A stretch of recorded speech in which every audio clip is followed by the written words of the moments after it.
கோடி அலைஞ்சு திரிஞ்சு உடஞ்சு முடிஞ்சு ஆரம்பிச்ச இடத்த தேடி வந்து நிக்குண்டா. எல்லாம் முடிஞ்ச பின்ன எரிய போறோம் புதைய போற சொர்க்க நரகம் போனதுக்கு சாட்சி இல்லடா.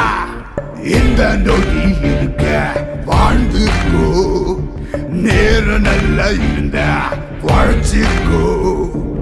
எதுவும் இங்க சரியும் இல்ல தவறும் இல்ல போடா.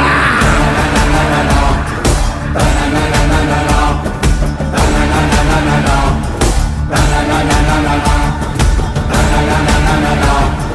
la la la la la